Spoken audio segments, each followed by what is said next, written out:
नमस्कार, आप देख रहे हैं टीबीजे मीडिया। मैं हूं सैयद नजीर।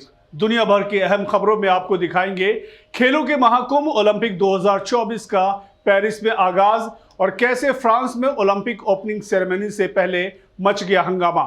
इसके अलावा आपको दिखाएंगे अमेरिकी राष्ट्रपति जो बाइडेन की राष्ट्रपति चुनाव की दौड़ से बाहर होने के बाद कमला हैरिस की बढ़ती लोकप्रियता से चुनाव हुआ बेहद रोमांचक।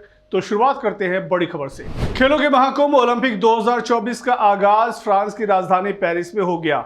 इसमें दुनिया भर के 206 देशों के 10,500 खिलाड़ी हिस्सा ले रहे हैं। पेरिस ओलंपिक की ओपनिंग सेरेमनी में फैंस को परेड के दौरान करीब 100 नाव खेलों में हिस्सा लेने वाले 10,500 एथलीटों को लेकर सीन नदी में तैरती दिखाई दी। ये परेड लगभग 6 किलोमीटर लंबी थी। यहीं से इन खेलों की ऑफिशियल शुरुआत हुई। बताते चले कि यह ओलंपिक इतिहास में पहली बार हो रहा है जब ओपनिंग सेरेमनी का आयोजन स्टेडियम में नहीं हुआ। पेरिस ओलंपिक 2024 में जेंडर इक्वालिटी भी देखने को मिलेगी। 10,500 खिलाड़ियों में से आधी संख्या महिला खिलाड़ियों की है। इस बार 32 में से 28 खेल ऐसे हैं जिसमें पुरुष और महिला दोनों हिस्सा ले रहे हैं। आपको बता दें कि भारत ने भी अलग अलग खेलों में भाग लेने के लिए 117 खिलाड़ियों का दल पेरिस भेजा है। फिलिस्तीन की ओलंपिक टीम के पहुंचने पर लोगों ने तालियों और तोहफों से स्वागत किया, जिनमें खाने का सामान और गुलाब के फूल शामिल थे। पेरिस हवाई अड्डे पर खिलाड़ियों ने उम्मीद जताई कि उनकी उपस्थिति इजराइल हमास युद्ध के बीच एक महत्वपूर्ण संकेत होगी। खिलाड़ियों और समर्थकों ने यूरोपीय देशों से फिलिस्तीन को एक राष्ट्र के रूप में मान्यता देने की अपील की है। कई लोगों ने इजरायली खिलाड़ियों की ओलंपिक में भागीदारी पर नाराजगी जताई है और इजराइल पर युद्ध अपराध के आरोप लगाए हैं। फ्रांस में ओलंपिक सेरेमनी की शुरुआत से पहले हंगामा मच गया।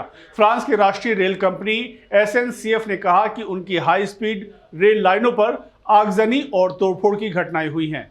इसके चलते यातायात बुरी तरह से प्रभावित हुआ है। गौरतलब है कि 26 जुलाई से पेरिस ओलंपिक की शुरुआत हो गई और उद्घाटन समारोह हुआ। दुनिया भर के खेल प्रेमी पेरिस पहुंचे हैं और ऐसे में यातायात प्रभावित होने से काफी परेशानियों का सामना करना पड़ सकता है। SNCF ने घोषणा की है कि फ्रांस के पश्चिम, उत्तर और पूर्व में स्थित लाइनें प्रभावित हुई हैं। इससे पड़ोसी देश बेल्जियम और लंदन जाने वाली ट्रेनें भी प्रभावित हुई हैं। अमेरिकी राष्ट्रपति जो बाइडेन के अचानक राष्ट्रपति पद की दौड़ से बाहर होने के बाद पूर्व अमेरिकी राष्ट्रपति बराक ओबामा और उनकी पत्नी मिशेल ओबामा ने कमला हैरिस की राष्ट्रपति पद की उम्मीदवारी का समर्थन किया। लगभग 1 मिनट लंबे वीडियो में दोनों ने कमला हैरिस के बीच एक निजी कॉल का भी जिक्र किया। ओबामा ने हैरिस से कहा कि मैंने और मिशेल ने आपको ये बताने के लिए फ़ोन किया है कि हम आपका समर्थन कर रहे हैं, आपको इस चुनाव में जीत दिलाने और ओवल ऑफिस लाने के लिए हर संभव कोशिश करने पर गर्व महसूस कर रहे हैं। ये ऐतिहासिक होने जा रहा है। फ़ोन पर बात करते हुए हैरिस ने समर्थन और उनकी लंबी दोस्ती के लिए आभार जताया। उन्होंने कहा, आप दोनों का धन्यवाद, यह मेरे लिए बहुत मायने रखता है। हम इसके साथ कुछ बेहतर करने जा रहे हैं। दरअसल राष्ट्रपति जो बाइडेन के रेस से बाहर होने के 1 सप्ताह से भी कम समय में हैरिस की बढ़ती लोकप्रियता से चुनाव बेहद रोमांचक होता जा रहा है। इससे रिपब्लिकन प्रतिद्वंदी डोनाल्ड ट्रंप के खिलाफ उनकी चुनौती मजबूत होगी। ओबामा अमेरिका के पहले अश्वेत राष्ट्रपति थे और वे डेमोक्रेटिक पार्टी में सबसे लोकप्रिय व्यक्तियों में से एक हैं। इजराइल के प्रधानमंत्री बेंजामिन नेतन्याहू और उनकी सरकार को कांग्रेस नेता प्रियंका गांधी ने बर्बर करार दिया है। इजराइल के गाजा में किए जा रहे हमलों को प्रियंका ने नरसंहार की कार्रवाई बताया। प्रियंका ने कहा, शर्मनाक है कि कई पश्चिमी देश इजराइल की बर्बरता का समर्थन कर रहे हैं।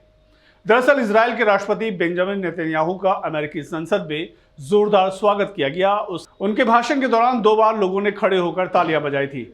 इस पर प्रियंका ने कहा कि अब गाजा में हो रहे नरसंहार में मारे जा रहे नागरिक, माता पिता, डॉक्टर, नर्स, सहायता कर्मी, पत्रकार, टीचर, लेखक, कवि, वरिष्ठ नागरिक और हजारों मासूम बच्चों के बारे में बोलना पर्याप्त नहीं है। हर सही सोच वाले व्यक्ति की नैतिक जिम्मेदारी बनती है कि वो इस हिंसा और नरसंहार का खुलकर जवाब दे। प्रियंका गांधी ने कहा कि सभ्यता और नागरिकता का दावा करने वाले इजराइल की ये हरकतें स्वीकार नहीं की जानी चाहिए। यूक्रेन के विदेश मंत्री दिमित्री कुलेबा ने चीनी विदेश मंत्री वांग यी से मुलाकात के दौरान कहा कि यूक्रेन रूस के साथ संघर्ष खत्म करने और एक न्यायपूर्ण और स्थायी शांति के लिए बातचीत के लिए तैयार है।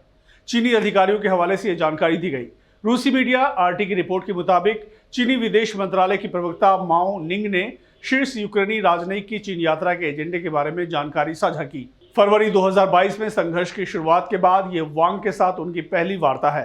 कुलेबा की चीन यात्रा ऐसे समय में हुई है जब यूक्रेनी राष्ट्रपति वोलोदिमीर जेलेंस्की ने इस सप्ताह की शुरुआत में वेटिकन के विदेश मंत्री कार्डिनल पिएत्रो पारोलिन से कहा था कि वो जल्द से जल्द संघर्ष खत्म करना चाहते हैं। साथ ही उन्होंने रूस के साथ बातचीत के लिए तत्परता का भी संकेत दिया था।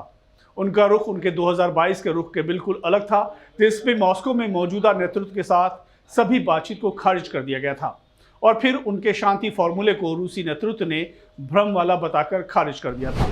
श्रीलंका में राष्ट्रपति चुनाव 21 सितंबर को होंगे। श्रीलंका के चुनाव आयोग ने इसका ऐलान किया है। ऐसी चर्चा थी कि श्रीलंका में राष्ट्रपति रानिल विक्रमसिंघे के कार्यकाल को विस्तार देने के लिए राष्ट्रपति चुनाव टाले जा सकते हैं।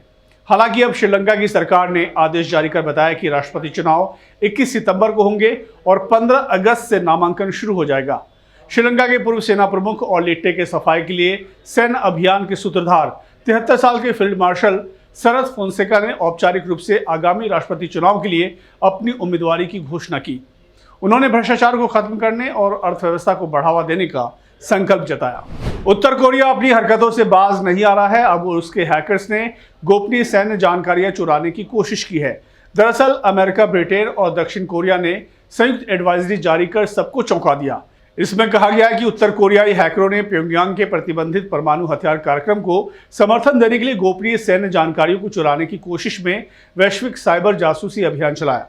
एडवाइजरी में कहा गया है कि साइबर सुरक्षा शोधकर्ताओं द्वारा एनाड्रियल या APT-45 कहे जाने वाले हैकरों ने टैंक, पनडुब्बियों, नौसेना के जहाजों, लड़ाकू विमानों, मिसाइल और रडार सिस्टम के निर्माताओं सहित रक्षा या इंजीनियरिंग फर्मों के कंप्यूटर सिस्टम को निशाना बनाया है या उसमें सिंध लगाई है। उत्तरी अमेरिकी एरोस्पेस डिफेंस कमांड ने बताया कि उसने अलास्का के तट के पास बमों से लैस चीन और रूस के 2 लड़ाकू विमानों को देखा। इन विमानों को रोकने के लिए उन्होंने मौके पर अपने फाइटर प्लेन भेजे। उत्तरी अमेरिकी एरोस्पेस डिफेंस कमांड ने कहा कि उसने 2 रूसी Tu-95 और 2 चीनी H-6 सैन्य विमान का पता लगाया, जो Alaska air defence identification zone में काम कर रहे थे। डिफेंस कमांड ने कहा कि कनाडा और अमेरिका के लड़ाकू विमानों ने मिलकर चीन और रूस के 4 विमानों को रोक दिया। कमांड ने कहा कि इन विमानों ने अमेरिका या कनाडा के हवाई क्षेत्र में प्रवेश नहीं किया, लेकिन अंतर्राष्ट्रीय हवाई क्षेत्र में ही उड़ते रहे। कमांड ने कहा कि वो उत्तरी अमेरिका के पास निगरानी करना जारी रखेंगे। कनाडा के एडमॉन्टन में एक हिंदू मंदिर पर चरमपंथियों गुट द्वारा तोड़फोड़ की गई। बैब स्वामीनाथन मंदिर की दीवारों पर प्रधानमंत्री नरेंद्र मोदी के खिलाफ नारे लिखे गए हैं। चरमपंथियों ने मंदिर को निशाना बनाते हुए लिखा, पीएम मोदी और MP आर्य हिंदू आतंकवादी हैं और कनाडा विरोधी हैं। MP आर्य का मतलब लिबरल पार्टी के नेता चंद्रकांत आर्य से है।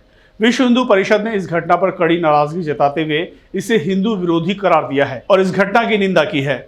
संगठन ने कनाडा सरकार से अपील की है कि वो हिंदू समुदाय के खिलाफ फैल रही नफरत और चरमपंथी विचारधारा के खिलाफ ठोस कदम उठाए।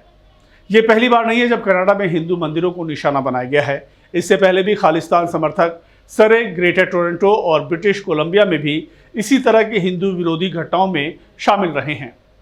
खालिस्तानी आतंकवादी हरदीप सिंह निज्जर की मौत के बाद से खालिस्तानी समर्थक भारत विरोधी गतिविधियों में तेजी आई है।